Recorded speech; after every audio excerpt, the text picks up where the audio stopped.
हरे कृष्ण सर्वांना. स्वागत आहे सर्वांचे. आज आपला चौथा अध्याय आहे हा. तर आपण मंगलाचरण म्हणूया आपलं. ओम अज्ञानतिमिरांधस्य ज्ञानांजन शलाकया चक्षुरुन्मीलितं येन तस्मै श्री गुरवे नमः. श्री चैतन्य मनोभीष्टं स्थापितं येन भूतले स्वयं रूप कदा मह्यं ददाति स्वपदान्तिकम्. हे कृष्ण करुणा सिंधो दीनबंधो जगतपते गोपेश गोपिका कांत राधाकांत नमोस्तुते. तप्त कांचन गौरांगी राधे वृंदावनेश्वरी वृषभानुसुते देवी प्रणमामि हरिप्रिये. नमा ओम विष्णुपदाय कृष्णपृष्ठाय भूतले श्रीमते भक्ति वेदांत स्वामी इति नामिने. नमस्ते सारस्वते देवी गौरवाणी प्रचारिणे निर्विशेष शून्यवादी पाश्चात्य देशतारिणे. जय श्री कृष्ण चैतन्य प्रभु नित्यानंद श्री अद्वैत गदाधर श्रीवासादि गौर भक्त वृंद. हरे कृष्णा कृष्ण कृष्ण हरे हरे. हरे राम राम राम हरे हरे. हरे कृष्णा कृष्ण कृष्ण हरे हरे. हरे राम राम राम हरे हरे. तर आपण आपल्या इस्कॉन मँगलोरच्या नामानिष्ठ प्रभूजींना प्रणाम करूया. पुन्हा आपल्या मराठीचे ग्रुप हेड पूजा माताजी त्यांना प्रणाम करते. आणि आम्ही ज्यांच्याकडून गीता शिकले त्या अन्वया माताजींना पण प्रणाम करते. हे आपण ह्या ज्या स्लाइड तुम्ही मराठीत बघता ह्या ट्रान्सलेट करायला लागल्या होत्या आणि बरंच टीमवर्क असतं. त्या सर्वांनाच त्यामुळे प्रणाम करू आणि आपण आपला आजचा अध्याय सुरू करूया हा. तर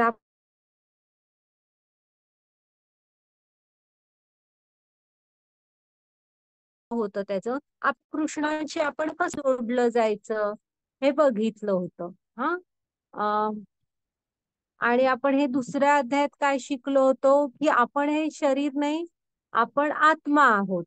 आत्मा कुठे असतो? हृदयामध्ये स्थित असतो. आपण आत्मा पाहू शकत नाही. आत्म्याचा आकार केवढा असतो? केसाच्या टोकाच्या 10,000वा भाग एवढा आत्म्याचा आकार असतो. हा घ्या माताजी पुढची स्लाइड.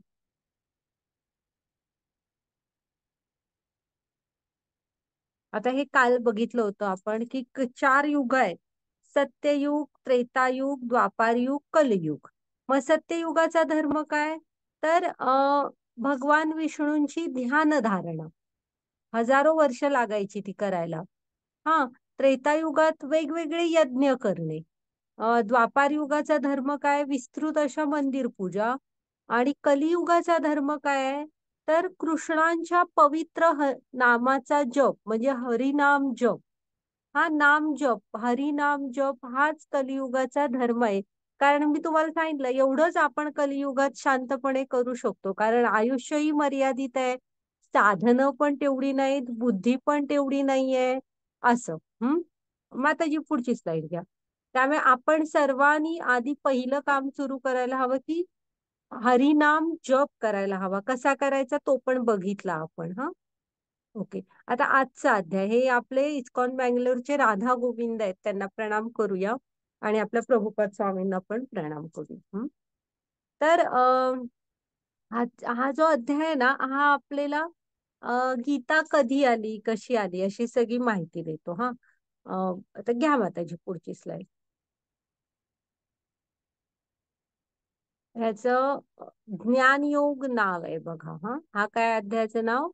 हा तर आपल्याला हा काय कशाविषयी ज्ञान देतोय तर ना गीता म्हणजे कधी आली पृथ्वीवर, पुन्हा कृष्ण कधी येतात, का येतात, हा अशा सगळ्या गोष्टींची हा अध्याय आपल्याला माहिती देतो. हं? आपण कुठले कुठले विषय साधारणपणे शिकतो?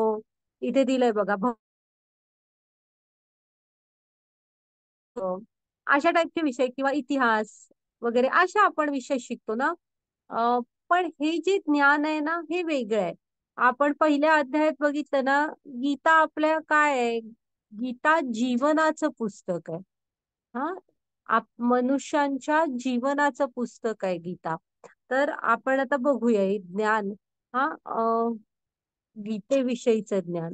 आणि इथे नाही कितीही ज्ञान आपण मिळवलं, हे बाकीचं भौतिक ज्ञान, तरी भगवद्गीतेचं ज्ञान हे सर्वोच्च मानलेलं आहे. हा, ते असणं म्हणजे सर्वोच्च ज्ञान आहे तुमच्याकडे. हा, घ्या माताजी पुढची स्लाइड. कारण त्यामुळे आपला म्हणजे आत्म्याचा कृष्णांशी परमात्म्याशी असलेला संबंध कळतो आपल्याला.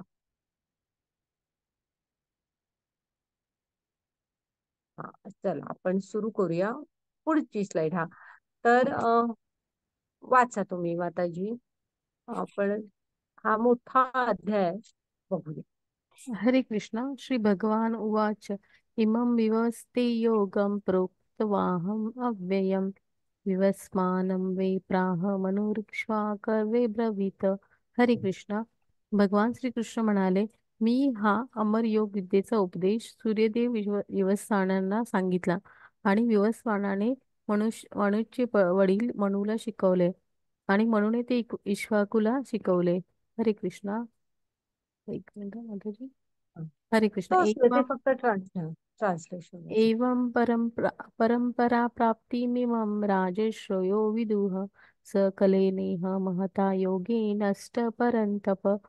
अशा प्रकारे दिसत नाही मला असू दे परंपराद्वारे पहिली लाईन. परंपराद्वारे. परंपराद्वारे प्राप्त झाले आणि राजश्रीने ते त्याच पद्धतीने समजून घेतले. परंतु काळाच्या ओघात ही परंपरा खंडित झाली म्हणून हे विज्ञान आपल्या यथार्थ रूपात लुप्त झाले आहे असे दिसते. हरे कृष्णा. आज माझ्या द्वारात तोच प्राचीन योग म्हणजे भगवंताशी असणाऱ्या संबंधाचे विज्ञान तुला सांगित आहे, कारण तू माझा भक्त आहे तथा मित्र आहे म्हणून तू ह्या विज्ञानाचे दिव्य रहस्य जाणू शकतो. हरे कृष्णा. हरे कृष्ण. तर हे बघा, हा हा आपण ना काळाविषयी पण सांगितलेलं आहे इथे. हा, कधी आली भगवद्गीता. तर आता पहिल्या श्लोकात काय म्हणतायत कृष्ण? इमं विवस्वते योग प्रोक्तवाहम अव्ययम. हा, म्हणजे मी हा अमर योग विद्येचा उपदेश पहिल्यांदा सूर्यदेव विवस्वानांना सांगितला. हा, सूर्यदेव ही पदवी असते ना, तेव्हा विवस्वान राजा कोण होते? सूर्यलोकाचे विवस्वान. मग ते सूर्यदेव विवस्वानांना पहिल्यांदा योग गीता सांगितली कृष्णाने.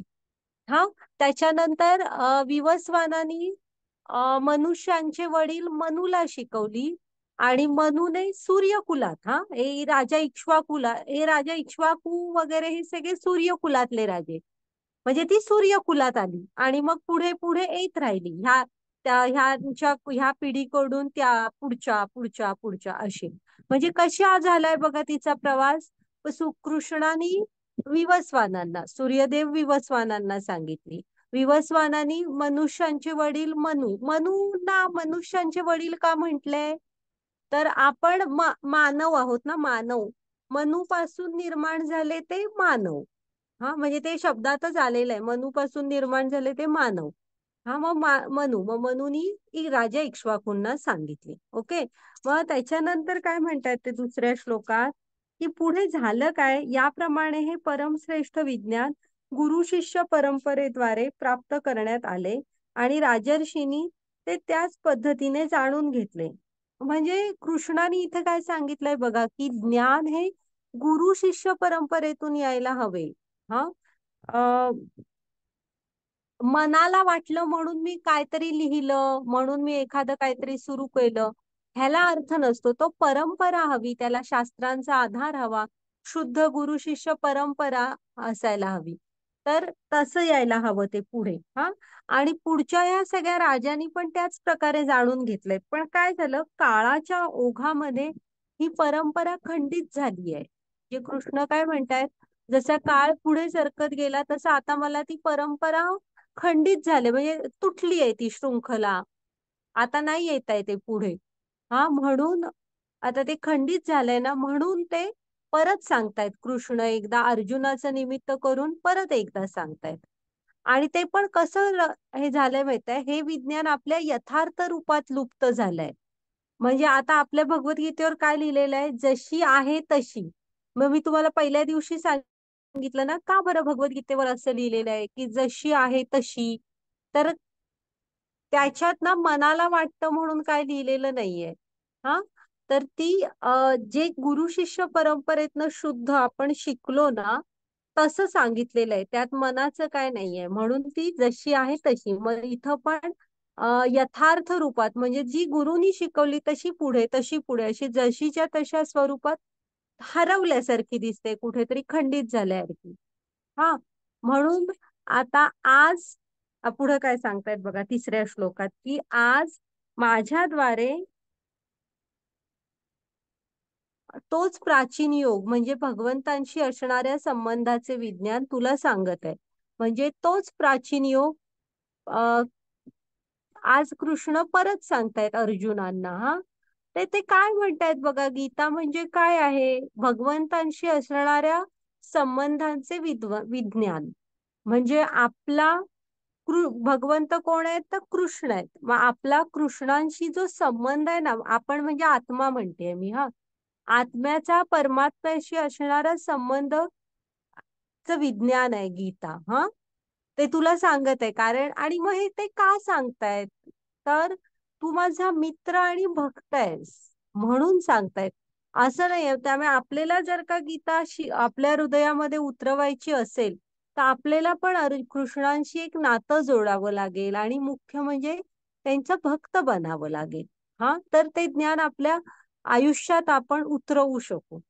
हा, कारण पुढे म्हणतायत बघा, म्हणून तू ह्या दिव्य विज्ञानाचे दिव्य रहस्य जाणू शकतोस. का, तर तू माझा मित्र आणि भक्त आहेस म्हणून. ओके, हा, घ्या माताची पुढची स्लाइड. हा, तर हे बघा, हे आता इथे तेच सांगतायत की ज्ञान आहे ना, हे पहिल्या अध्यायात पण आपण ही स्लाइड बघितली होती, की उत्तराधिकाराने येत असतं. आता ना, ह्या मुलग्याला ते आंबे काढायचे झाडावरचे, तर समजा तो एकटाच काढत असता, तर एकतर खिशात वगैरे ठेवले असते, नाही तर खाली टाकले असते काढून काढून. मग त्या दणका बसल्यामुळे पिकेपर्यंत आंबा खराब झाला असता, किंवा खाली पडल्यावर माती वगैरे गेली असती. म्हणजे जशी आहे तशी चव आपल्याला मिळाली असती का? हा, नाही, फरक पडला असता चवीमध्ये. तोच आता ही तिघं मिळून काढतायत. एक जण काढतोय, दुसऱ्या खालच्याकडे देतोय, मग तो टोपलीत नेऊन ठेवतोय, असं असतं ना. त्यामुळे जसं आहे तशी चव कळणार आंब्याची. तसंच ज्ञान यायला हवं, त्यात मनाचं काही नाही घालायचं असतं. जे प्रमाणित गुरूंकडून, शुद्ध म्हणजे शुद्ध ज्ञान मिळालं, ते जसंच्या तसं पुढच्या पिढीपर्यंत पोहोचवलं. त्यात मला वाटतं म्हणून काही नाही घातलेलं. हम्म, तर असं ज्ञान यायला हवं, जसं आहे तसं यथार्थ. हा, घ्या माताजी पुढची स्लाइड.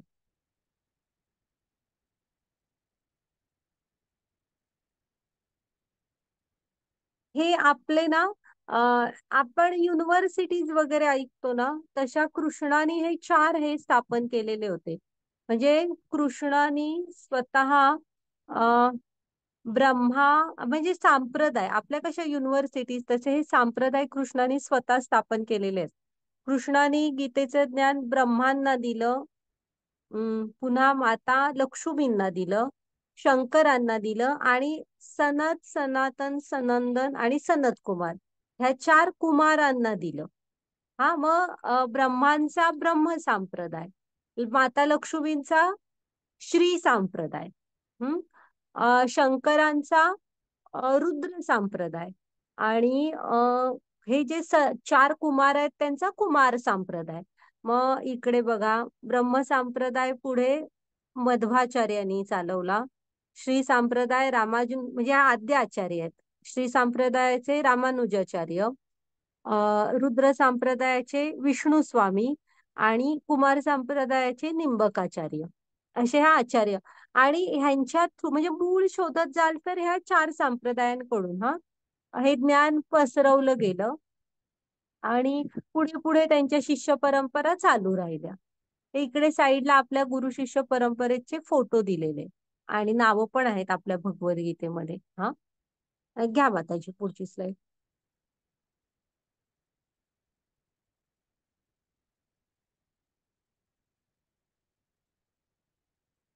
मग आता अर्जुनाला इथे प्रश्न पडला की अर्जुन आणि कृष्ण कसं होते, भावंड होती ती. म्हणजे अर्जुनांचा कृष्ण हा मामाचा मुलगा होता. म्हणजे आत्या आणि मामे भाऊ होती ती. आत्ते मामे भावंड म्हणतात तसं. अर्जुनांच्या मामांचा मुलगा होता कृष्ण. मग अर्जुना म्हणजे ती समवयस्क होती ना. मग अर्जुन म्हणतो हे कसं शक्य आहे, आपण तर द्वापार युगात जन्मलोय. आपण समान वयाचे आहोत. आणि तुम्ही सूर्यदेव विवस्वानांना कधी बरं हे ज्ञान दिलं, असं कसं शक्य आहे? आता बघूया पुढे. घ्या माताजी पुढचं. पण ते बघा इथे तो म्हणतोय की हे समकालीन आहोत ना आपण. मग तुम्ही कसं काय शिकवू शकता? हं? आणि तेव्हा आता तर द्वापार युग सुरू आहे, तुम्ही तर सांगताय की मी ह्यांना शिकवलंय म्हणून सूर्यदेव विवस्वानांना. तर बघूया आता कसं ते.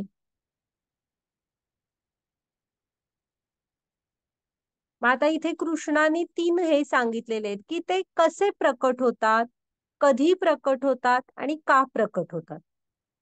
माताजी घ्या पुढची स्लाईड. सॉरी, वाचा तुम्ही. हरे कृष्णा. अजोपि सन्न्यव्यवत्मा भूतानामीश्वरे सन प्रकृती स्वामीधिष्ठाय संभवात्म्या मायन. हरे कृष्ण. जरी मी अजन्मा आणि अविनाशी आहे आणि जरी मी सर्व प्राणीमात्रांचा ईश्वर आहे, तरी प्रत्येक युगात मी माझ्या मूळ दिव्य रूपात प्रकट होतो. हरे कृष्ण. यदा यदा हि धर्मस्य ग्लानिर्भवति भारत धर्मस्य तदात्मानं सुजान्मः. हे भारतवंशी, जेव्हा जेव्हा आणि जेथे जेथे धर्म आचरणाची अधोगती आणि अधर्माचे वर्चस्व होऊ लागते, तेव्हा तेव्हा मी अवतार घेतो. हरे कृष्ण. परित्राणा साधूना विनाशाय दुष्कृतां धर्मसंस्थानी संभवामि युगे युगे. कृष्ण कसे प्रकट झाले? हरे कृष्णा. तर आहे ना, हे बघा. आता कसे प्रकट होतात, सॉरी, ते आता आपण हे लक्षात ठेवा. ते कसे प्रकट होतात. इथे स्लाइड मध्ये दाखवलंय ना चित्र, जरासं झूम करून बघा. ते देवकी आणि वसुदेवांच्या पोटी कारागृहात जन्मले तेव्हाचे हे आहेत ते.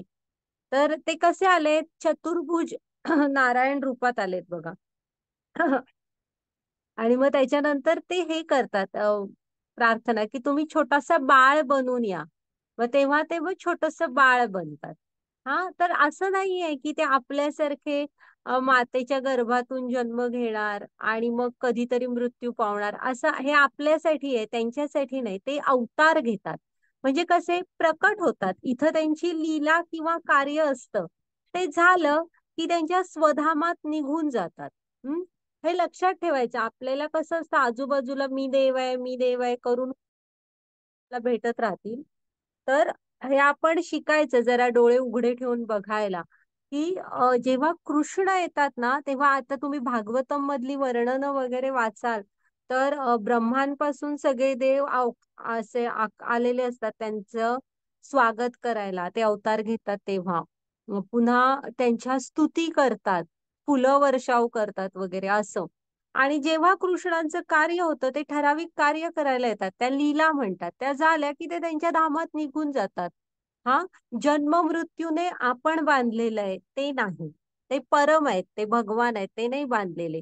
मग ते कसे प्रकट होतात की ते अजन्म आणि अविनाशी आहेत. म्हणजे ह्या शब्दाचा अर्थ तुम्हाला सांगते. अजन्मा म्हणजे ते जन्म मृत्यूने बांधलेले नाहीत. ते प्रकट होतात, त्यांचं काम झालं की त्यांच्या धामात निघून जातात.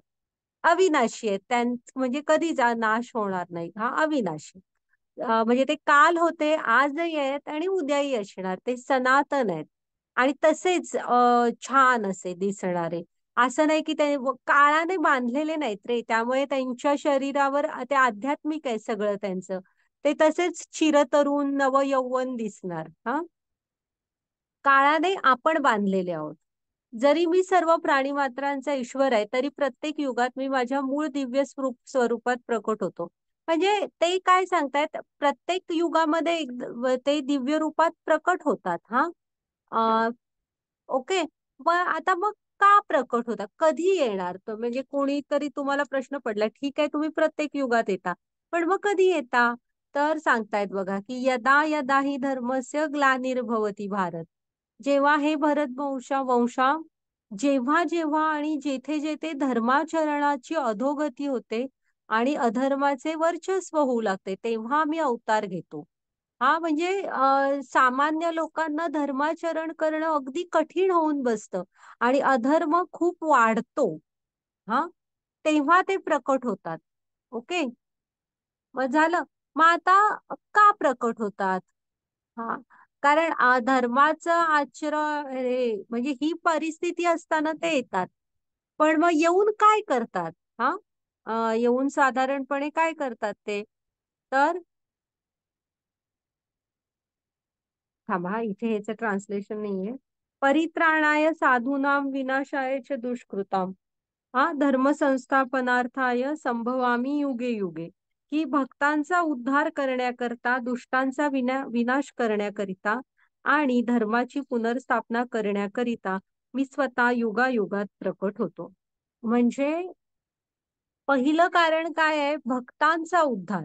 असं नाहीये की धर्माची स्थापना, हे सगळं आहे ना, ते ह्याच्यात राहून पण करू शकतात, त्यांच्या धामात. त्यांनी मनात जरी आणलं ना, दुष्टांचा आणि त्यामुळे ते स्वतः इथं का अवतार घेतात, तर त्याचं पहिलं कारण एकमेव आहे की अ, त्यांच्या भक्तांचा उद्धार करणे. त्यांचे भक्त अतिशय प्रामाणिकपणे कृष्णांची भक्ती करत असतात. मग दर्शनाचा आनंद म्हणजे त्यांच्या आयुष्यात येऊन प्रभू स्वतः आनंद देतात. त्यामुळे त्यांच्या भक्तांचा उद्धार करण्यासाठी येतात ते. रामायणामध्ये, महाभारतामध्ये तुम्ही बघा, कृष्ण किती किती लोकांना भेटले. शबरी, किंवा तो केवट. हा, असं इकडे महाभारतामध्ये पण किती किती ऋषी मुनींना वगैरे भेटले. हे शुद्ध भक्त कधीतरी भगवंत येतील म्हणून वाट बघत असतात. मग अशा त्यांच्या शुद्ध भक्तांना आनंद देण्यासाठी येतात. हे पहिलं एकमेव का महत्वाचं कारण आहे. की नाहीतर बाकीचे काम ती त्यांच्या धामात बसून पण कृष्ण करूच शकतात. हा, मग त्याच्यानंतर दुष्टांचा विनाश करणे आणि धर्माची पुनर्स्थापना करणे, ह्याकरता कृष्ण येतात. म्हणजे आता कळलं ना ते का येतात? हा, घ्या माताजी पुढची स्लाईड.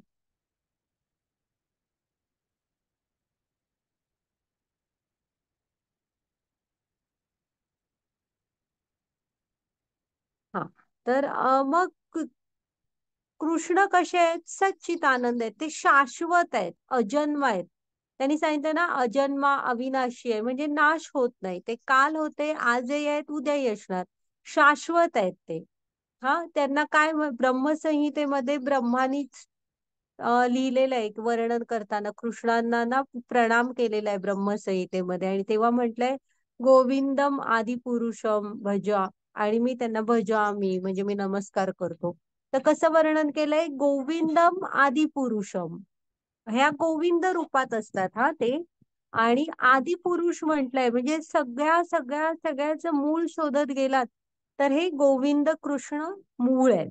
हा, तर त्यांना प्रणाम केलेला आहे तो ब्रह्मस्तुतीमध्ये. हा, घ्या माताजी पुढची स्लाईड. म्हणजे आपलं जर का तुम्ही पृथ्वी लोक शोधत गेलात की मग हे सगळं निर्माण कोणी केलं, तर आपण ब्रह्मांपर्यंत येऊन पोहोचतो, कारण ब्रह्मानी निर्मिती केलेली आहे. पण इथे बघा, ब्रह्मा सुद्धा त्यांना प्रणाम करतायत, गोविंदम आदिपुरुषम म्हणून. आणि त्यांची निर्मितीच मुळात ब्रह्मांची, कृष्णांच्या नाभीतून एक कमळ येतं, त्या कमळाच्या देठात ब्रह्मा निर्माण होतात. हा, त्यांच्यात नव्हते. हे बघा, कृष्णाच्या जन्माच्या वेळेस ना, कसं वातावरण होतं, सगळे पहारेकरी झोपी जातात. हा, योग मायेमुळे. आणि त्यांच्यानंतर आहे ना, कृष्ण सांगतात की ह्यांना वसुदेवांना की तुम्ही मला गोकुळामध्ये नंदांच्या घरी, नंद महाराजांच्या घरी नेऊन सोडा आणि त्यांना मुलगी झालेली असते ती तुम्ही इकडे घेऊन या. हा. आणि तेव्हा सगळे दरवाजे आपोआप उघडतात. सगळे ते कैदी पहारेकरी झोपी जातात. हा, इथे दुसऱ्या स्लाइड मध्ये तुम्ही बघाल अनंत शेष जे कधीही कृष्णांना एकटं सोडत नाहीत, नेहमी त्यांच्या बरोबर असतात. त्यांनी डोक्यावर छत्र धरलंय बघा त्या अनंत शेषनी. आणि वसुदेव घेऊन जात आहेत आणि मग यमुनेला पूर आलेला असतो, माहित आहे ना गोष्ट. मग यमुना पण चरणांना स्पर्श करते कृष्णांच्या आणि मग वाट देते. मग वसुदेव कृष्णांना तिकडे ठेवतात गोकुळात आणि नंद महाराजांना झालेलं बाळ घेऊन इकडे येतात. तर तुम्ही लक्षात घ्या की हे जे भागवतम मध्ये मी तुम्हाला सांगितलं ना, ह्या गोष्टी आहेत ना, लीला म्हणायच्या ह्यांना. तर ह्या लीलांच्या वेळेस दिलेले आहेत वर्णन. आता हे जेव्हा कृष्णाने अवतार घेतला ना, तेव्हा सगळे देवी देवता त्यांना प्रणाम करायसाठी आकाशात जमले होते वगैरे, त्यांची स्तुती केली. हम्म. आपण आपल्या आजूबाजूला खूप म्हणत असतात ना, मी देव आहे वगैरे, तेव्हा बघायचं की तुम्ही जन्माला तेव्हा असं काय झालं होतं का. हम्म. ओके, मग त्याची पुढची स्लाइड घ्या.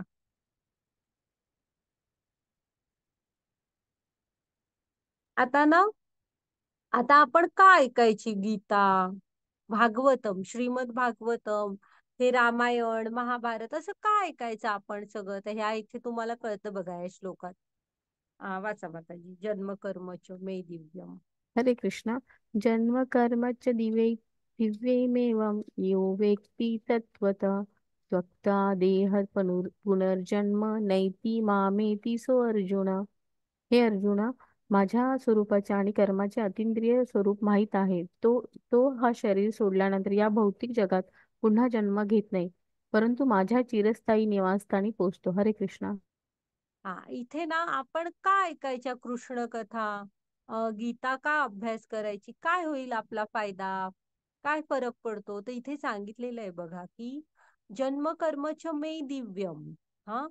अ, म्हणजे त्यांचं जे जन्माच्या ह्या आणि कर्म ते इथे येऊन ज्या लीला करतात ना, हे सगळं दिव्य आहे. म्हणजे हे अर्जुना, माझ्या जन्माचे आणि कर्माचे दिव्य स्वरूप जाणणारा मनुष्य देहत्याग केल्यानंतर या भौतिक जगतात पुन्हा जन्म न घेता माझ्या शाश्वत धामाची प्राप्ती करतो. म्हणजे जेव्हा आपण कृष्णांची जन्म कसे घेतात, का घेतात, हा, आणि त्यांची ही कर्म तिथे इथे येऊन ज्या लीला करतात ना, ह्याचं जे जो माणूस ना, ह्याचं दिव्य स्वरूप जन्मत समजतो. म्हणजे ते कसे शाश्वत आहेत. पुन्हा आपण आत्मा आहोत. तर त्यांचा आपला कृष्णांशी काय संबंध आहे हे जो जाणतो ना, तो मनुष्य हा शरीर म्हणजे जेव्हा मृत्यू पावतो, हे शरीर सोडतो, तेव्हा जन्म मृत्यूच्या फेऱ्यामधून सुटतो. आपण दुसऱ्या अध्यायात बघितलं होतं की कसा आपला आत्मा लाखो वर्ष नुसता प्रवासात आहे, नुसता प्रवासात आहे. हे शरीर झालं ते शरीर, ते शरीर झालं ते शरीर, त्याला ओढ असते कृष्णांकडे जायची. तर आहे ना, आपण जेव्हा त्यांच्या ह्या लीला ऐकतो, ह्या दिव्य आहेत, त्याची ही हे आहे. म्हणजे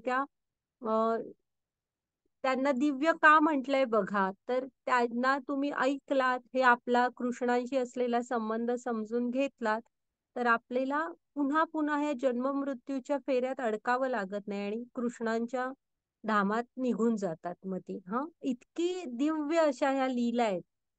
आणि हे शेजारी चित्र दिसतंय ना, हे दामोदर लीला म्हणतात. कार्तिक महिन्यात झालेलं आहे हे. माताजी पुढची स्लाइड घ्या. ही गोष्ट आहे आणि कार्तिक महिन्यात दामोदर अष्टकम म्हणतात कृष्णांसमोर. गोष्ट आहे, मग गोष्ट जेव्हा असेल तेव्हा मी तुम्हाला सांगते. छान आहे ती गोष्ट. आता कृष्णांच्या प्रकट होण्याची 3 कारणं कळलीत ना तुम्हाला. तर पहिलं काय आहे, भक्तांचं रक्षण. हा. मग दुष्टांचा नाश आणि धर्माची स्थापना करणे. हा, घ्या माताजी पुढची स्लाइड.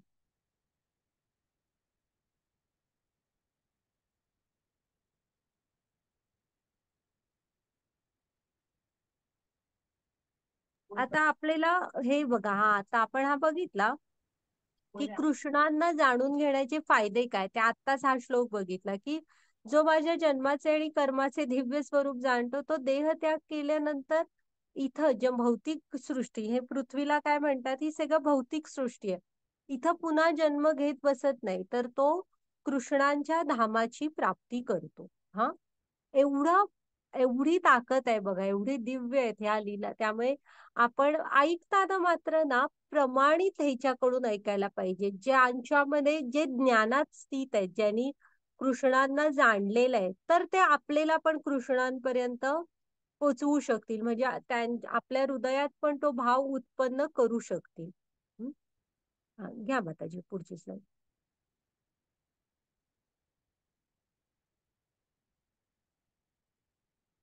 आता मग कृष्ण कसे आहेत बघा, तर ते भगवान आहेत.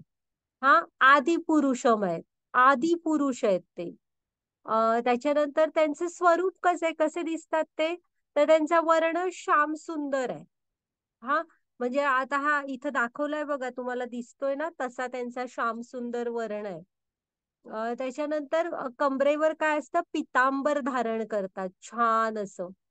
डोक्यावर मोरपीस असतं आणि हातात बासरी असते. असे गोविंद रूप म्हणतात ह्या.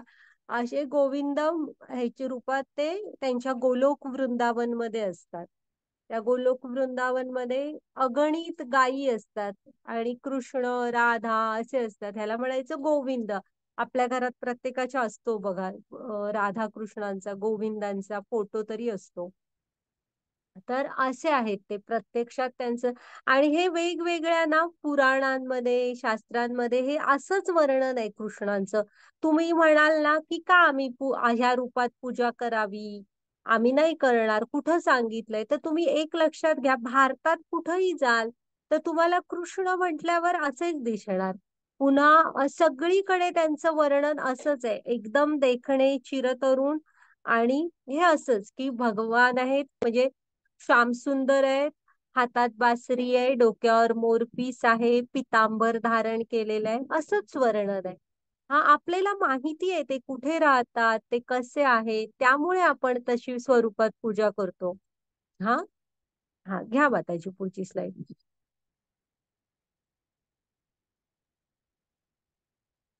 आता आपल्यात आणि कृष्णांमध्ये फरक काय आहे बघा.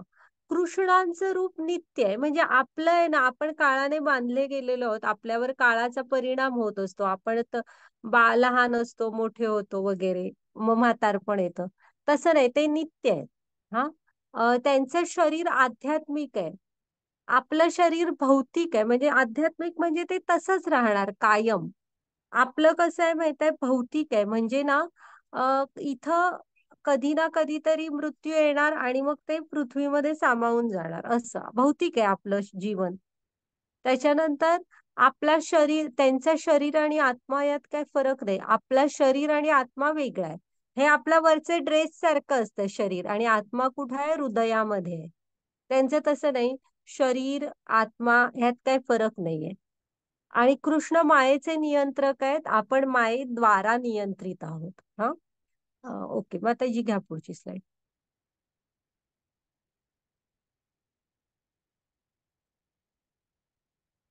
हा पण श्लोक लक्षात ठेवा तुम्ही. हरे कृष्णा. ये यथा मा प्रपद्यन्ते तादस्थैव भजामय मम वक्तानुअनवर्तते मनुष्या पार्थ सर्वशः. हरे कृष्णा. सर्व लोक ज्या भावाने मला शरण येतात त्यानुसार मी त्यांना फळ देतो. हे पार्थ, सर्वजण माझ्या मार्गाचे सर्व प्रकारे अनुसरण करतात. हरे कृष्णा. ओके, हरे कृष्ण. हा, तर आता लक्षात ठेवा तुम्ही की मी छोटा आहे, मी मोठा आहे. मी कसा बरं कृष्णांशी नातं जोडू? मी म्हंटल ना, आपण कृष्णांशी काहीतरी नातं जोडलं पाहिजे. तुम्ही त्याला लहान भाऊ समजा, मोठा भाऊ समजा, आई वडील समजा, गुरु समजा, मित्र सखा समजा. असं काहीतरी एक कृष्णांशी नातं जोडून घ्या. हा, ते इथे काय सांगतायत बघा, ये यथा माम प्रपद्यन्ते, म्हणजे आपण ज्या भावाने त्यांना शरण जातो ना, जी भावना असते आपली, त्याच स्वरूपात कृष्ण तुम्हाला भेटणार. आणि तुम्ही जेवढं प्रेम देणार त्याच्या शेकडो पटीने अधिक कृष्ण आपल्याला प्रेम देतात. हा, आणि ते काय म्हणतात, सर्वजण माझ्याच मार्गाचे सर्व प्रकारे अनुसरण करत असतात. म्हणजे कुठूनही कसंही गेलात तरी कृष्णाने सांगितलेलं आहे की कित्येक जन्म फिरून का होईना तुम्ही मार्ग कुठलाही धरा, स्ट्रेट कृष्णांचा नाही धरला तरी सुद्धा कुठल्याही मार्गाने गेला तरी कितीतरी जन्म फिरून शेवटी जायचं तर आपल्याला कृष्णांकडेच आहे, कारण तेच सगळीकडे तेच सामावलेले आहेत. पण आपण ह्या साकार रूपाचं, गोविंद रूपाचं कृष्णांच्या हे करायचं. ध्यान म्हणजे त्यांच्या मनात हे ठेवायचे. आता बघितलं ना भगवंत गोविंद रूपात. हा, आता इथे बघा ह्या गायी गोकुळातल्या, की ते कृष्ण पायात काही न घालता ह्या काय म्हणजे गायीनी त्यांना जेवढं प्रेम दिलं. 9 लाख गायी होत्या नंद महाराजांच्या. तर फक्त कृष्णाची बासरी ऐकून त्याच्या मागे जात असायच्या शांतपणे, एवढं प्रेम करायच्या. मग तेवढंच प्रेम त्या गायींना कृष्णानी पण दिलं, पायात काय न घालता. त्या कृष्ण त्या गायींच्या मागे धावत असायचे आणि अंगावर त्यांच्या पायांमुळे जो धूळ उडते ना, ती सगळी कृष्णांच्या अंगावर बसायची वगैरे. तर छान वर्णन आहे, तुम्ही ह्या लीला गोकुळातल्या नक्की वाचा, ऐका. मन रमतं आपलं, तिथून मन निघत नाही, तिथंच राहिल्यासारखं वाटतं आपलं मन. तर आता इकडे बघा हा, दुसऱ्या ह्याच्यात हे बलराम आहेत ना, बलराम ते कृष्णांचा हे करतायत, पाय हे करतायत बघा.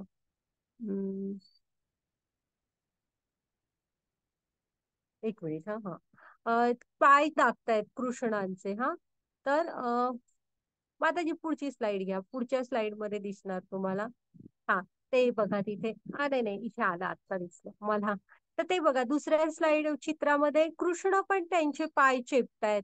हा, म्हणजे जेवढं प्रेम ह्या गोप सख्यानी, वृंदावनातल्या गोपी आणि ह्या सगळ्यांनी कृष्णांना दिलं ना, तेवढंच प्रेम कृष्णानी पण ह्यांना दिलं, त्या सर्वांना. मग इथे कृष्ण तेच सांगतायत की तुम्ही ज्या भावाने मला शरण येणार त्याप्रमाणे ते तुम्हाला फळ देतात. आता माताजी पुढची स्लाइड घ्या, पुढे बघा. हा, हे प्रेमाने शरण आले.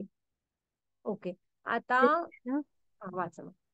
या जगात मनुष्यांना सकाम कर्मामध्ये सिद्धी हवी असते. परिणामी ते देवतांची उपासना करतात. निसंशयपणे या जगात मानवांना लवकरच सकाम कृतीचे फळ मिळते. हरे कृष्ण. हे बघा, हा आपण कसं असतो माहितीये, वस्तूंमध्ये अडकलेलो असतो. आपण मंदिरात जाणार, कृष्ण ते कशासाठी जाणार किंवा कुठल्याही देवाकडे, तर मला हे द्या ते द्या, मागण्या आपल्या मांडण्यासाठीच जातो आपण. मग काय असतं, मग आपण डीलर म्हणजे आपण व्यवहार पण शिकतो, की देवा तू मला हे दे, मी त्याच्या बदल्यात तुला ते देतो. असं नवस बिवस पण बोलतो आपण, मग ठीक आहे ते. तर इथे कृष्ण काय सांगतायत बघा, मनुष्यांना ना असंच काहीतरी हवं असतं. सकाम कर्म म्हणतात, काहीतरी कामना पूर्ण करा, कामना पूर्ण करा, अशासाठीच जातात. मग देवी देवतांना पण कसं असतं माहित आहे, तुम्ही म्हणजे तुम्ही त्यांची एखादं व्रत घेतलं, उपासना सुरू केलं, की त्यांना ते बंधन असतं, की आता हा आपली अशी सेवा करतोय तर ते त्यांना द्यावं. म्हणजे ब्रह्मांची वगैरे गोष्टी बघते बघा. असुर वेगवेगळ्या प्रकारे तपश्चर्या करायची, शिवजींची, ब्रह्मांची. मग आता तुमची जी ज्या स्वरूपाची तपश्चर्या आहे ना, त्या स्वरूपाचं हे करावंच लागतं. म्हणजे काय म्हणतात ते, फळ द्यावं लागतं. म्हणजे आता सोपं उदाहरण म्हणजे तुम्ही एखाद्या शेजाऱ्याने ला तुम्ही डब्यात घालून काहीतरी दिलात वगैरे, किंवा बर्थडेला कोणाला काहीतरी दिला वगैरे, हो की नाही, तर ती पण तुम्हाला परत देतातच ना, तुमच्या डब्यात काहीतरी घालूनच देतात ना परत. तसं असतं रे हे, त्यांना भागच असतं ते देणं. ओके, मग त्यामुळे ना सकाम कर्म म्हणजे ज्यांना अशा कामना पूर्ण करण्यामध्येच रस आहे, ते देवी देवतांची उपासना करतात आणि देवी देवता पण त्यांची हे पूर्ण करतात. हा, जो भक्त असतो ना, त्याला प्रेमासाठी भक्ती करतो तो कृष्णांवरच्या, म्हणजे मागण्या पूर्ण करण्यासाठी नाही. अर्जुनाला कुठं काय हवं होतं, गोपींना कुठं काय हवं होतं, नंद महाराज आणि यशोदांना कुठं काय हवे होते, तरी पण ते भक्त होतेच ना. तर शुद्ध भक्त असे असतात, ते काय मागायसाठी भक्ती करत नसतात. माताजी पुढची स्लाइड घ्या. हा, ही ती दामोदर लीला आहे. काय होतं, दिवाळीच्या दिवशी एकदा यशोदा माता ठरवतात की आपण स्वतःच्या हाताने ताक घुसळू आणि लोणी बनवून कृष्णांना देऊ. मग त्या सकाळी उठून ताक अशा अशा घुसळत असतात. मग तोपर्यंत बाळ कृष्ण उठतो आणि बाळ असतो तो तेव्हा, आणि मग थोडं येतो आणि आईच्या मांडीवर बसतो. मग इकडे तोपर्यंत काय होतं, दूध शेगडी म्हणजे चुलीवरचं उत्तू जात असतं. मग यशोदा माता कृष्णाला मांडीवरून खाली ठेवतात आणि ते दुधाचं टोप असतो तो उतरून खाली ठेवायसाठी त्या जातात. मग कृष्णाला येतो राग, आईने खाली ठेवलं, मग ते रडायला लागतो. हा, आणि त्या तोपर्यंत स्वयंपाकघरातच असतात आणि हा इकडे काय करतो, ते जे दह्याचं भांड असतं ना, ताक घुसळत असतात ना ताकाचं, त्यातलं सगळं लोणी जमिनीवर पाडतो आणि सगळं सगळं असं सगळीकडे पसरवून टाकतो. आणि मैया येते. मग आता जी पुढची स्लाइड घ्या. आणि बघते कृष्णाने सगळं सांडलंय, फोडलंय. त्याबरोबर छडी घेते आणि मागे लागते. मग कृष्ण पुढे आणि माता यशोदा मागे, असे सुरू होतं. मग कसं आहे ना, त्यांना काय म्हणजे शेवटी त्या राणी होत्या. म्हणजे काही झालं तरी त्यांना अशी रस्त्यावर धावायची वगैरे सवय नव्हती. मग दमत असं, मग कृष्ण मागे वळून बघत असतो, भक्त त्या येतायत येतायत काय, शेवटी त्यांना लागतो दम. मग कृष्ण म्हणतो, नाही नाही, भक्त दमला माझ्यासाठी, थोडं का होईना धावला. मग थांबतो आणि त्यांच्याकडून बांधून घेतो. मग ते उखळाला बांधून घेतात बघा त्या. अ, कृष्णाला की नाही उखळाला बांधून ठेवतात आणि त्या आत जातात त्यांचं काम करायला. मग कृष्ण काय करतो, उखळ पाडतो आणि असं एका झाडं असतात नंद महाराजांच्या दारात दोन, अर्जुन वृक्षाची. हा, त्या झाडांमध्ये अडकवतो तो उखळ आणि स्वतः जातो पुढे आणि असं ओढत असतो. तर ते झाडांना तटलेलं असतं ना उखळ, तर ना ते वृक्ष पडतात खाली, मोठा आवाज होतो आणि त्या वृक्षांमधून ते नल आणि मणी, कुबेर आणि नलग्रीव असं काहीतरी नाव आहे ते, म्हणजे कुबेरांचे दोन मुलगे असतात. त्यांना शाप दिलेला असतो नारदानी, की तुम्ही नंद महाराजांच्या दारात अर्जुन वृक्ष बनाल म्हणून, आणि कृष्ण द्वापार युगात आले की तुमची मुक्ती मिळेल. मग ते त्या झाडातून प्रकट होतात, त्यांना मुक्ती मिळते. ते कृष्णांना प्रणाम करतात आणि त्यांच्या घरी निघून जातात. हा, तर ही आहे दामोदर लीला. ही कार्तिक महिन्यात झालेली, म्हणून कार्तिक महिन्यात ना कृष्णांसमोर संध्याकाळच्या वेळी अ, असा दिवा लावून ना हे दामोदर अष्टकम म्हणतात. मोठी सुंदर लीला आहे ही. एकमेव यशोदा माता ह्या एकमेव अशा भक्त आहेत की ज्या कृष्णांना बांधू शकल्या. नाहीतर तुम्ही राम कृष्ण त्यांचे सगळे अवतार बघा, त्या कुठल्याही लीला कथा ह्यांच्यामध्ये कृष्णांना त्यांना कधी कोण बांधू नाही शकलेलं. यशोदा मातांची ती भक्तीचा स्तर होता की त्या बांधू शकल्या. कारण ते एक भजन आहे बघा, क्योंकि प्रेम के बंधन में मोहन बंध गए. ते प्रेमाचं बंधन होतं. ही असते खरी भक्ती. हा, हे द्या ते द्या ह्याला नाही. तुम्ही भगवंतांकडे जाल तर त्यांच्यासाठी जा, त्यांना प्रणाम करायला. हम्म. ओके माताजी, घ्या पुढची स्लाईड. तुम्हाला वाटल्यास माताजी ग्रुपवर देतील पाठवून हे दामोदर अष्टकम. हा, वाचा माते. न मा कर्माणि लिम्पन्ति न मे कर्मफले स्पृहा इति मायोभिजानाति कर्मभिर्न सबध्यते. हरे कृष्ण, माझ्यावर कोणतेही कर्म परिणाम करत नाही. मला कर्मफळाची इच्छाही नाही. माझ्याबद्दल हे सत्य जे जाणतात ते कधीही कर्मबंधनात बांधले जात नाही. हरे कृष्ण. हा, आता आपल्याला गीतामधून ना गीता शिकतोय म्हणजे हे एवढं बेसिक तरी कळायला हवं बघा. हे जीवन गीता आपल्याला विज्ञान म्हटलंय मगाशी. ज्ञान जेव्हा जीवनात उतरवतो आपण, प्रत्यक्षात वापरतो, तेव्हा ते विज्ञान असतं. हा, तर हे गीता हे जीवनाचं विज्ञान आहे. तुम्ही ते जीवनात उतरवायला हवं. आता कृष्ण कोण आहेत? परमात्मा आहेत. आपण आत्मा आहोत. मग आता इथे ते काय म्हणतात बघा, त्यांच्यावर कुठलंही म्हणजे ते काय कुठल्या कर्मफळांनी ते सगळ्याच्या परे आहेत, म्हणजे सगळ्याच्या वर आहेत. ते कुठल्याही कर्मफळांनी वगैरे बांधले जात नाहीत. हा, आणि त्यांना कुठल्या फळाची पण इच्छा नसते. आपण षड ऐश्वर्य बघितली होती ना, त्याच्यात एक वैराग्य होतं. त्यांची वैरागी वृत्ती आहे, त्यांना कशाचा काडी मात्र मोह नाहीये. हा, त्यामुळे ते कशात कर्मफळांच्या बंधनांमध्ये ते अडकत नाहीत.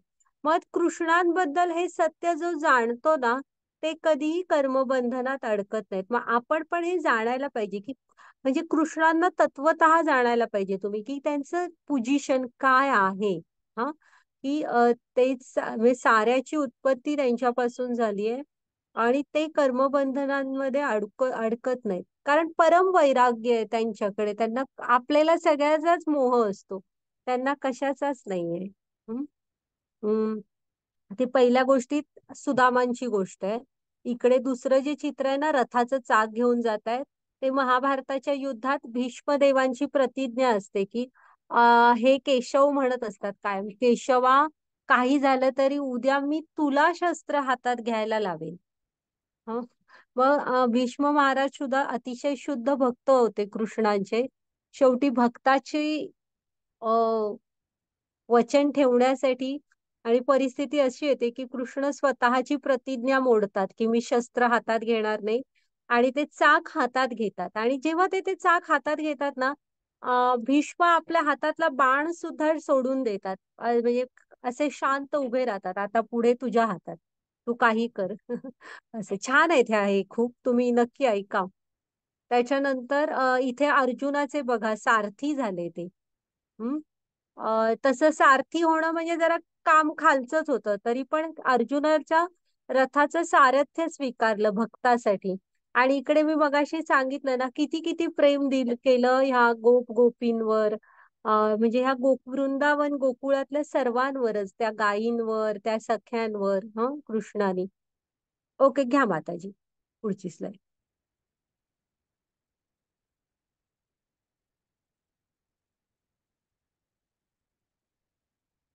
तरी ओके, हा माता. चातुर्मा सुष्ट गुणकर्माभिभागश विभागश तस्य कर्तारमपि मा विद्यकर्तारम अव्ययम.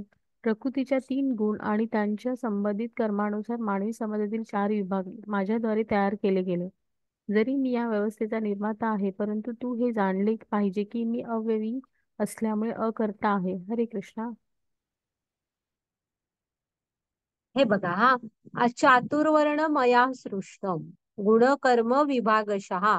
ते काय म्हणताय, चातुर्वर्ण मया सृष्टी म्हणजे चतुर्वर्णांची सृष्टी त्यांनी हे केलेली आहे निर्माण. पण पुढं कशी आहे ती चतुर्वर्ण म्हणजे काय, ब्राह्मण क्षत्रिय म्हणतात, आणि वर्णाश्रम असा शब्द आहे. नुसते वर्ण नाहीयेत, वर्णाश्रम. मग आता इथं चतुर्वर्ण तुम्ही निवडायचे आहेत, कसे, गुण कर्म विभागशः. तो शब्द पुढचा विसरायचा नाहीये. तो आपल्यापर्यंत खरं ज्ञान येत नसतं, म्हणून प्रमाणित गुरु शिष्य परंपरेत शिकावं लागतं. ते काय म्हणतात, गुणकर्म विभागशः म्हणजे हा 4 पैकी कुठलाही आश्रम धर्म स्वीकारा तुम्ही. वर्ण कुठलाही स्वीकारा. तुम्हाला जी तुमच्यामधले गुण काय आहेत ते शोधा. तुम्हाला कुठलं कर्म करायला आवडतं, म्हणजे तुम्हाला अभ्यास करायला आवडतो, पैशांच्या मागे वस्तू ह्याचा मोह नाहीये, आम्हाला ज्ञान मिळवणं आणि समाजासाठी ज्ञान देत, म्हणजे समाज हितासाठी जीवन झोकून देणं हे पटतं, तर तुम्ही ब्राह्मण. ऍडमिनिस्ट्रेशन आवडतं तर क्षत्रिय. बिझनेस करायला आवडतोय तर वैश्य. आणि बाबा आहे त्यात का, ह्या तिघांनाही मदत करायला आवडते आणि सिंपलचं आयुष्य आवडतं तर तो चौथा शूद्र. आहे तुमच्यातले गुण तुम्ही शोधा, तुम्हाला जे आवडतं गुण कर्म त्याप्रमाणे तुम्ही तो विभाग निवडा. हा आणि आश्रम मात्र सगळ्यांना आहे. वर्णाश्रम पद्धती आहे ती. आश्रम कुठले तर 25व्या वयापर्यंत ब्रह्मचारी, त्याच्यानंतर 50व्यापर्यंत गृहस्थाश्रम, त्याच्यानंतर वानप्रस्थाश्रम, आणि त्याच्यानंतर संन्यासाश्रम. म्हणजे 50 नंतर हळूहळू संसारातलं लक्ष कमी भक्तीकडे अडकायचं, आणि 75 नंतर संसारामध्ये लक्ष बिलकुल घालायचं नाही, उरलेलं जे आयुष्य असेल ते फक्त भजन भक्ती करत. तर ही आहे वर्णाश्रम पद्धती. हा तर ती कृष्णांद्वारे तयार गेली आहे आणि केली गेलेली आहे. पण कसं आहे, त्यांनी तयार केलेली आहे पण ते अकर्तायत. म्हणजे तुम्हाला स्वातंत्र्य, ह्यांनी रचना करून दिलेली आहे पण पूर्ण स्वातंत्र्य दिलेलं आहे. तुमची कर्म ज्याचे त्याच्या हाती आहे कर्तव्याचे माप. तुम्हाला तुमची कर्तव्य करण्यासाठी शरीर, बुद्धी, इंद्रिय असं सगळं आणि पूर्ण स्वातंत्र्य दिलेलं आहे. ते तुमचं तुम्ही काय करायचं ते करा. ओके माताजी. माताजी पुढची स्लाइड घ्या.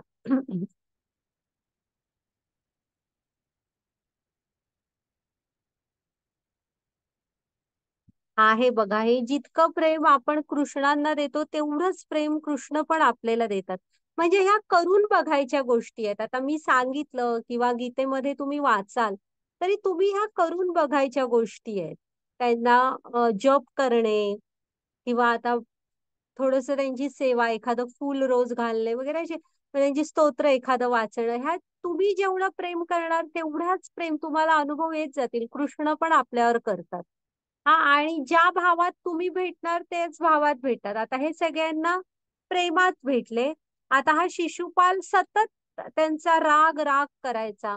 तर कंस, राम, रावण, सॉरी रावण, हे सगळे नुसते द्वेष आणि राग. तर त्यांना ते तशा रूपात म्हणजे काळ म्हणून भेटले.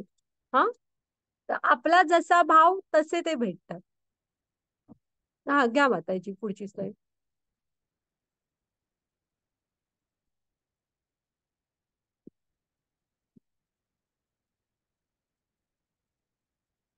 हरे कृष्ण. कर्मोऽनन्यपि बोद्धव्य बोद्धव्य च कविकर्मण अकर्मच्च बोद्धव्य गहना कर्मो गतिः. हरे कृष्णा. कर्माचे बारकावे समजणे खूप कठीण आहे.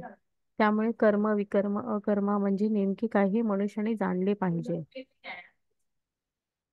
हे बघा, इथे कृष्णानेच म्हटलेलं आहे की कर्म आपल्याला कुठलीही क्रिया, आपण उठतो बसतो, जे काय जीवन जगण्यासाठी कर्म तर करायला हवे. त्याचे बारकावे समजणे खूप कठीण आहे. म्हणजे इथे कृष्णच म्हणतायत की कर्माची गणित समजणं खूप कठीण आहे. हा, मग त्यामुळे आपण कर्म, विकर्म आणि अकर्म हे काय आहे हे समजून घ्यायचं आणि आपण कसं वागायचं हे ठरवायचं. आता कर्म म्हणजे काय असतं? तुम्हाला जीवन जगण्यासाठी जे कृती कराव्या लागतात त्या, मग भलेही त्या महान असतील, लहान असतील, पण जीवन जगण्यासाठी जे काय करतो ते सगळं कर्म. ओके. विकर्म म्हणजे काय? जे अगदी सांगितलेलं आहे की हे करू नका, तरी पण तुम्ही करताय, ते विकर्म असतं. म्हणजे स्वतःच्या फायद्यासाठी आणि दुसऱ्यांना त्रास देण्यासाठी शिफारस न केलेलं कार्य करताय, तर ते विकर्म असतं. आता तिथे बघा लिहिलंय की स्ट्रिक्टली नो पार्किंग, आणि तिथंच नेऊन गाड्या पार्क केल्यात. हा, आणि अकर्म.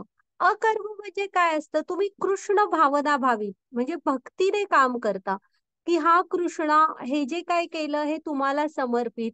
हा, ही आमच्यावर म्हणजे हे माझं कर्तव्य आहे, हे केलं हे तुम्हाला समर्पित, असं सेवा भावाने, भक्तिभावाने जे कर्म करताना त्याची बंधनं लागत नाहीत. नृग महाराजांची काल गोष्ट बघितली ना आपण, बली महाराजांची पण बघितली. तर त्याला म्हणायचं अकर्म, म्हणजे कृष्ण भावनेमध्ये भक्तीने केलेलं काम. हा, ओके माताजी, घ्या पुढची slide.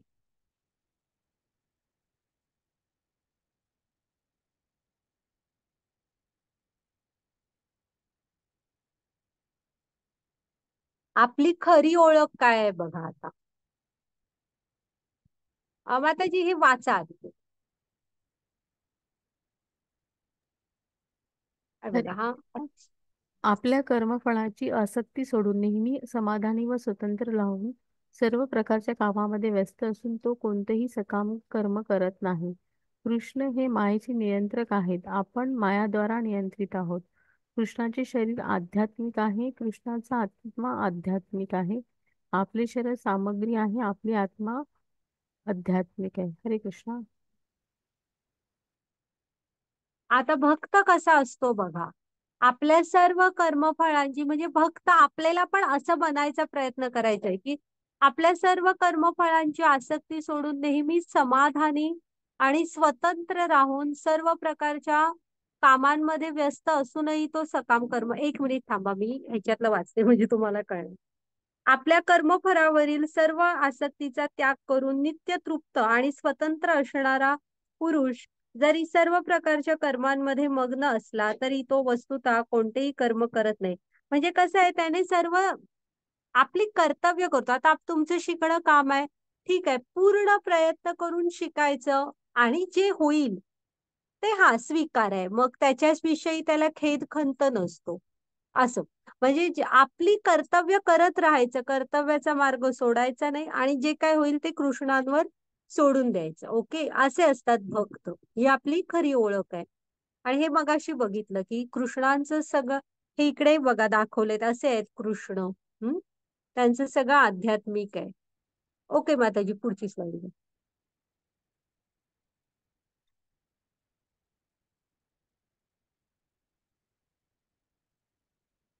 हरे कृष्ण. हे परंतप द्रव्य यज्ञेपेक्षा ज्ञान यज्ञ श्रेष्ठ आहे. हे पार शेवटी सर्व कर्म यज्ञ दिव्य ज्ञानात संपतात.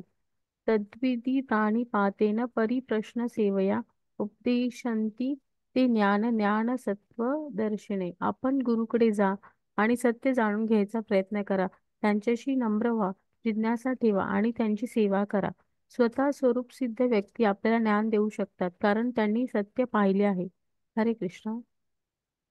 इथे आधी पहिल्यांदा काय सांगितलंय बघा, हा यज्ञांविषयी सांगितलेलं आहे की तुम्ही पैसे खर्चून साधन सामग्री घालून जी यज्ञ करता त्याच्यापेक्षा ज्ञान यज्ञ श्रेष्ठ आहे. म्हणजे जीवनात ज्ञान मिळवण्यासाठी जे काही श्रम करता तो श्रेष्ठ आहे. हा, आणि ह्या सगळ्यापेक्षा ना ही सगळे तुम्ही कितीही यज्ञ केला तर ज्ञानामध्ये जाऊनच संपणार आहेत. आता हा गीता भागवतचं हे ज्ञान आहे ना, ह्याच्यामध्येच येऊन कृष्णांविषयीच्या ज्ञानामध्येच येऊन हे सगळे यज्ञ शेवटी म्हणजे थांबणार आहेत. मग आता आपल्याला ज्ञान कोण देणार? तर त्यासाठी कृष्णाने सांगितलंय बघा की तुम्ही गुरूंकडे जा, सत्य जाणून घेण्याचा प्रयत्न करा. म्हणजे गुरूंकडे जाणं म्हणजे नुसतं असं नसतं की प्रश्न विचारून गुरूंना हैराण करून सोडलो, त्यांना हरवणं. ही गुरूंकडे जाण्याची भावना कधीच नसायला हवी. तर गुरूंकडे जायचंय तर ज्ञानासाठी जायचंय, त्यांची सेवा करा. हा, आणि कसे प्रश्न त्यांच्याशी नम्र व्हा आणि मग जिज्ञासा करा. म्हणजे प्रश्न विचारायला बंधनं नाहीयेत, विचारा तुम्ही, पण आधी नम्र व्हा आणि मग प्रश्नोत्तर विचारा, ज्ञान मिळवा आणि त्यांची सेवा करा. आणि मुख्य म्हणजे गुरु कसे हवे? स्वरूप सिद्ध व्यक्ती. म्हणजे ज्यांनी स्वतः आधी ज्ञानात स्थित आहेत, ज्यांनी कृष्णांना जाणलंय, तेच तुम्हाला कृष्णांपर्यंत पोहोचवू शकतील ना. त्यामुळे निवडताना योग्य घ्या की त्यांनी सत्य पाहिलंय तर तेच सत्यापर्यंत पोहोचवू शकतील ना. त्यामुळे असे गुरूंकडे जा आणि नक्की सेवा वगैरे करा. हा, घ्या माताजी, ते प्रभुपाद स्वामी दाखवलेत. आणि रामकृष्ण हे स्वतः जीवनात गुरुही गेले होते, गुरूंकडून शिकले होते. हा, मग त्यांनी जर का जीवनात त्यांनी त्यांच्या जीवनातून आदर्श सांगितलेला आहे, त्यामुळे आपल्याला पण जावं लागेल. माताजी, पुढची स्लाइड.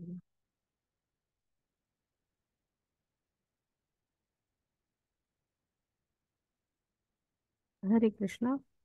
कठोर कठोर व्रत धारण करून काही लोक आपली संपत्ती सोडून, काही जण कठोर तपस्याद्वारे, काही अष्टांग योग पद्धतींचा अभ्यास करून किंवा वेदांचा अभ्यास करून अतींद्रिय ज्ञानाने ज्ञान प्राप्त करतात.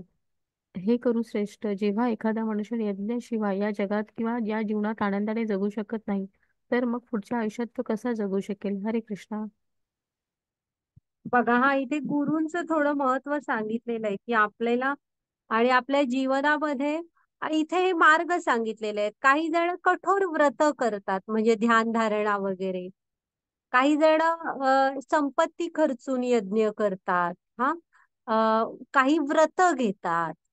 हा, काही जण अष्टांग योग पद्धतीचा वापर करतात आणि ह्या वेगवेगळ्या मार्गाने जो तो ज्ञान मिळवण्याचा प्रयत्न करत असतो. हा, तर कृष्ण काय सांगतायत बघा, जो तो घेऊ देत, ज्याला जो मार्ग जमला तो त्याने घेतला. पण इथं कसं असे खूप मार्ग आहेत, हे वेगवेगळे आपण गीतेमध्ये पण बघणार आहोत, बरेच मार्ग आहेत.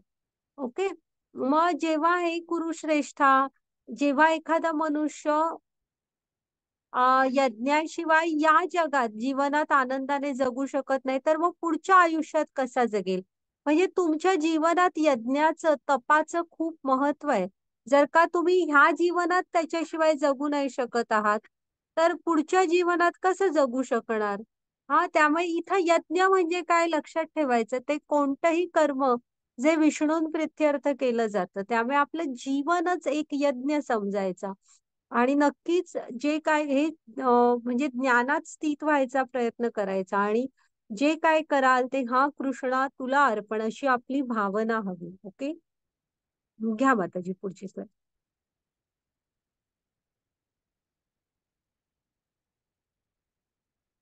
हरे कृष्ण.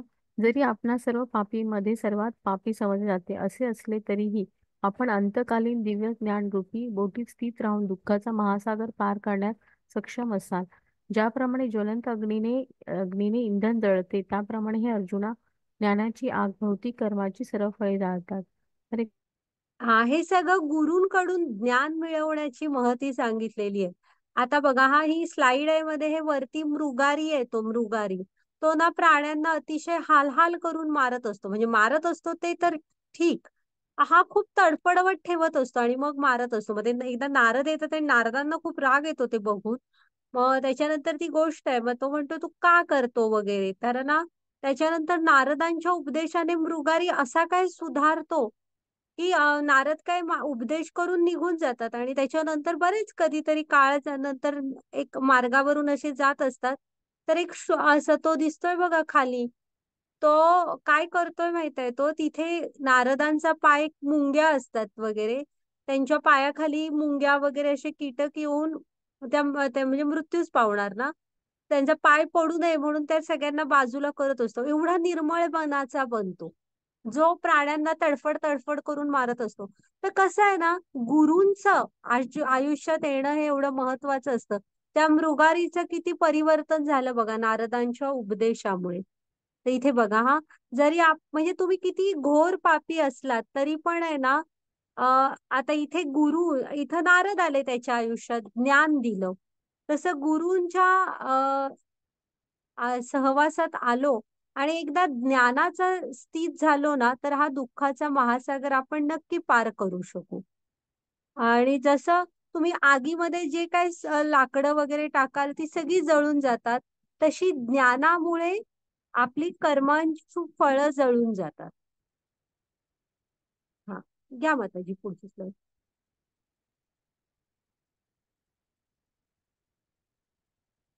हरे कृष्ण. जो भक्त दिव्य ज्ञानामध्ये समर्पित आहे आणि ज्याने इंद्रियांचा वश केला आहे ते हे ज्ञान घेण्यास प्राप्त आहेत आणि ते प्राप्त झाल्यावर त्याला त्वरित आध्यात्मिक शांती प्राप्त होते. कृष्णाभावनामृत पूर्णपणे सामावून घेतलेल्या व्यक्तीने आपल्या आध्यात्मिक कर्माच्या योगदानामुळे भगवत धाम प्राप्त केले पाहिजे. कारण हवन आध्यात्मिक आहे आणि हवी पण आध्यात्मिक आहे. ज्या व्यक्तींना आपल्या कर्मफळांचा परित्याग करत भक्ती करतो आणि ज्यांचे संशय दिव्य ज्ञान द्वारा नष्ट झाले आहे तोच खरा आत्मपरायण आहे. हे धनंजय, तो कर्माच्या बंधनात बांधला जात नाही. हरे कृष्ण.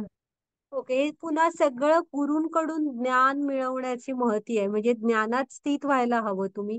गुरूंकडे जावं लागणार, ज्ञान मिळवावं लागणार. जो असा भक्त ना दिव्य ज्ञानामध्ये समर्पित आहे, इंद्रियांवर त्याचा कंट्रोल आहे, स्वतःच्या इंद्रियांवर, आणि हे ज्ञान तो म्हणजे जो हा ज्ञान घेण्यास प्राप्त आहे ना, त्याला काय मिळतं, तर त्याला आध्यात्मिक शांती प्राप्त होते. हा, ज्याच्यामध्ये शोधात सगळी जण असतात. पुन्हा ज्या व्यक्तीने आपल्या कर्मफळांचा त्याग केलेला आहे ना आणि मग भक्ती करतो, म्हणजे त्याने हे जाणलेलं आहे आणि तो आपल्या कर्मबंधनांमध्ये मग अडकत नाही. तो सजे काय करेल ते सारं कृष्णांना अर्पण करत असतो आणि त्याचे संशय दिव्य ज्ञानाने म्हणजे ज्ञानाद्वारे नष्ट झालेत. सगळ्या शंका वगैरेंच्या वर आलाय आता तो. तोच खरा आत्मपरायण आहे आणि हे धनंजया तो कर्माने बांधला जात नाही. हे बघा, आणि कृष्ण भावनामृत म्हणतात. जेव्हा तुम्ही असे कृष्ण भावना भावित होता ना, तेव्हा आपल्या ह्या आध्यात्मिक कर्म म्हणतात मग अशी कर्म जी कृष्णांना अर्पण करून करतात. तर आहे ना, आपण भगवत नाम प्राप्त करतात असे भक्त. हा, कारण हवी पण आध्यात्मिक आहे, हवन पण आध्यात्मिक. हं? घ्या माताजी पुढची स्लाईड.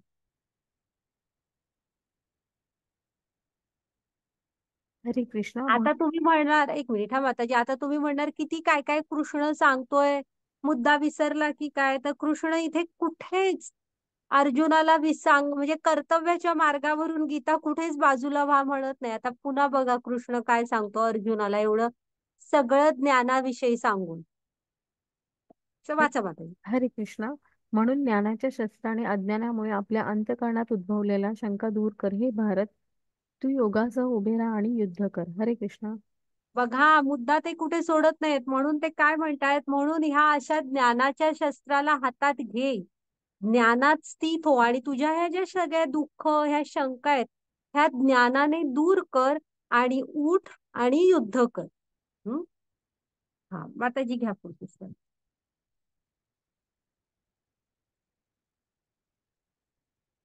हे आहे ना, एकच मिनिट आपलं चार हे काळ विषयी पण सांगते गीता तुम्हाला हा. ईश्वर जीव प्रकृती काळ आणि कर्म. मग 4,32,000 वर हे खूप डिटेल आहे, तुम्ही ना रेकॉर्डिंग मध्ये झूम करून बघा या स्लाइड. पण 4,32,000 वर्षांचं एक कलियुग असतं. त्याची दुप्पट एवढ्या वर्षांचं त्रेता, त्याच्या तिपटी एवढं सॉरी त्याच्या दुपटी एवढं द्वापार, त्याच्या तिपटी एवढं त्रेता आणि त्याच्या चौपट एवढं सत्ययुग असतं. मग ह्या 4 युगांना मिळून एक दिव्य युग चतुर्युग बनतं. हा मग असं मग ते अशी दिव्य युग म्हणतात त्याला. हम्म. 4 जणांना मिळून मग ती 71 दिव्य युग मिळून एक मन्वंतर असतं. ओके. मग अशी 14 मन्वंतर चा दिवस असतो ब्रह्मांचा आणि 15 मन्वंतरांची रात्र असते. म्हणजे असा एक पूर्ण दिवस असतो ब्रह्मांचा, एवढ्या तासांचं म्हणजे एवढ्याचा दिवस एवढ्याची रात्र, असं ब्रह्मांचं 100 वर्षाचं आयुष्य आहे. हा आणि मग ब्रह्मा बदलतात, म्हणजे ब्रह्मा पण मृत्यू पावतात आणि ब्रह्मा बदलतात. पण आलं ना लक्षात, एवढं मोठं आयुष्य आहे आणि पृथ्वीवर तोपर्यंत किती उलथापालथ होते बघा, आणि आपण किती सूक्ष्म आहोत. घ्या माताजी पुढची स्लाइड. थोडं स्लाइड झूम करून तुम्ही स्वतः पण वाचा, हे दिलेलं आहे त्यांनी व्यवस्थित. आणि जेव्हा ब्रह्मांचा दिवस असतो ना तेव्हा हे सगळं सुरू असते, रात्र सुरू होतं तेव्हा सगळं असं थांबतं जिथल्या तिथे. पण सकाळ होते, दिवस सुरू होतो तेव्हा परत जसं होतं तसं, म्हणजे तुम्ही झोपेतून उठल्यापासून पुढे जसं सुरू होणार तसं सुरू होतं. असं नाही की सगळं झिरो झालं, कर्मफळ वगैरे संपली, असं नसतं. पण असं ते एवढं लांब हे बघा, इथं ब्रह्मांचं चक्र जीवनच दिलेलं आहे बघा. आता ब्रह्माची 50 वर्ष साधारण झालेली आहेत हा. आणि कलियुगामधला 5,117 वर्षांचा काळ संपलेला आहे. हा घ्या माताजी पुढची स्लाइड.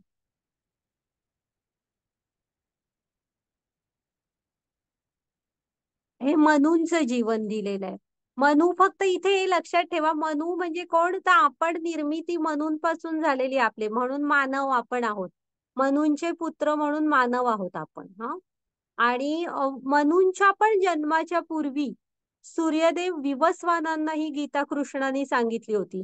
त्यामुळे गीता साधारण आहे ना 1200 लाख वर्षांपूर्वी विवस्वानांना देण्यात आली होती. हा घ्या माताजी पुढची स्लाइड.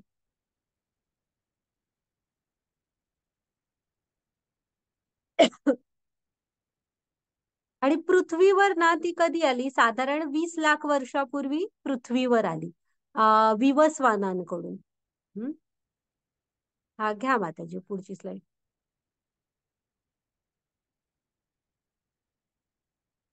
तर तुम्ही पण जॉब करा आणि आनंदी राहा. ओके. भगवान कोण आहेत, तर कृष्ण आहेत. ते लक्षात ठेवा, कसे आहेत, असे श्याम सुंदर आहेत. ते एक व्यक्ती आहेत, असं नाहीये की निराकार आहेत, त्यांना शरीर नाही. तर ते बघा, ते तसे 2 हात वगैरे असे सुंदर जे समोर दिसत आहेत ना, तसं त्यांचं शरीर आहे. म्हणजे कसं आहे, आध्यात्मिक आहे, कोमल असं एकदम हा. त्यांचं श्याम सुंदर रूप आहे, डोक्यावर मोरपंख आहे, हातात बासरी आहे. आणि आपल्याला हे माहित आहे, ते असेच दिसतात. कुठेही वर्णन वाचा, कृष्णांचं वर्णन असंच असतं. हा माताजी पुढची स्लाइड घ्या. हा हे जरा असं बघा, हा तुम्ही ह्याचा स्क्रीनशॉट पण काढून ठेवा, रेकॉर्डिंग पण बघा. पृथ्वीवरचं 1 वर्ष असतं ना, त्या वर्षाच्या हिशोबात दिलेलं आहे बघा. म्हणजे आपला एक म्हणजे सॉरी, ब्रह्मांचा 1 सेकंद म्हणजे पृथ्वीवर 1 लाख वर्ष होतात. तिथला 1 सेकंद म्हणजे म्हणजे बघा, की आपल्या इथे किती उलथापालथ होत असते त्यांचा एक सेकंद होईपर्यंत. हा. तर आपण किती सूक्ष्म असं आपलं हे आहे, अस्तित्व. आणि आपण खूप अहमपणामध्ये असतो, मी. तर ब्रह्मांडाच्या पसारात आपण किती सूक्ष्म आहोत बघा. घ्या त्याची पुढची स्लाईड. ही आपली ना गुरु शिष्य परंपरा आहे. आता वाचत नाही, मोठा अध्याय, वेळ झालाय, आपण वेळेने बांधलेले आहोत. तर इथे प्रभुपाद स्वामींपासून सुरू होते ती थेट व्यासमुनी, नारद आणि ब्रह्मा आणि कृष्ण ह्यांच्यापर्यंत जाऊन पोचते. हा, आपली गुरु शिष्य परंपरा आहे.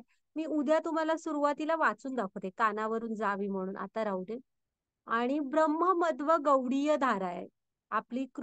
आंतरराष्ट्रीय कृष्ण भावनामृत संघ म्हणतो ना आपण. आपली कुठली गुरु शिष्य परंपरा कोणी विचारलं तर ब्रह्ममध्व गौडीय धारा.